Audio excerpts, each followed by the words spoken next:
आर्थिक व्यवस्था की बात मेरे पक्षी कर रहे हैं, जिसमें अमीर लोग को दिनों दिन अमीर हो रहे हैं, वहीं गरीब लोग रोजमर्रा की जिंदगी काटने में भी संकोच कर रहा है। अरे कभी उस गरीब से जाकर तो पूछो कि वह 2 वक्त की रोटी कमाने के लिए कैसे अपने शरीर के साथ साथ अपने साइड को तपा रहा है। अरे कभी उस गरीब माँ से जाकर तो पूछो कि वो कैसे अपना पेट काट कर अपने बच्चों का पेट भर रही है। अरे शिक्षा तो बहुत दूर की बात है, गरीब बच्चे तो जब भी मुस्कुराते होंगे, गरीब बच्चे तो नींद में जब भी मुस्कुराते होंगे, यकीन मानिए जनाब उन्हें सपने रोटी के लिए आते होंगे, उन्हें सपने रोटी के लिए आते होंगे।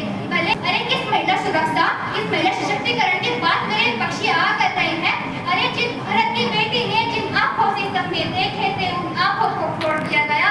जिन कंधों पर देश की और घर की जिम्मेदारी उठाई थी, उन कंधों को तोड़ दिया गया।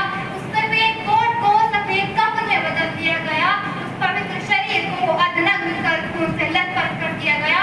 आज हम वहाँ विकसित होने का दावा कर रहे हैं। अरे न्यायालयों की सीढ़ियों पे गिड़गिड़ाती हुए उस बेटी के माँ बाप न्याय की भीख मांगते रह जाते हैं। उन्हें सालों सालों तक न्याय नहीं दिया जाता।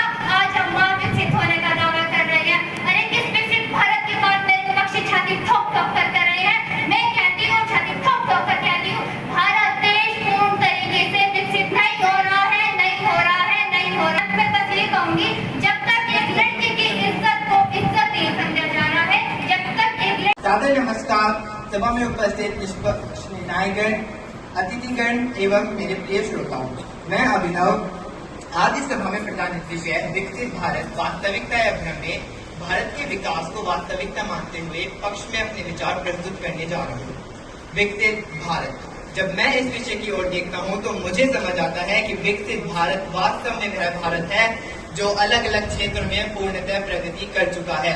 हमारा लक्ष्य है कि हम 2043 अर्थात स्वतंत्रता के 100 वर्ष पूरे होने तक भारत को एक पूर्णतः विकसित देश बनाए। आज के समय में भारत एक वैश्विक शक्ति के रूप में उभर रहा है। इंफॉर्मेशन टेक्नोलॉजी से लेकर रिन्यूएबल एनर्जी तक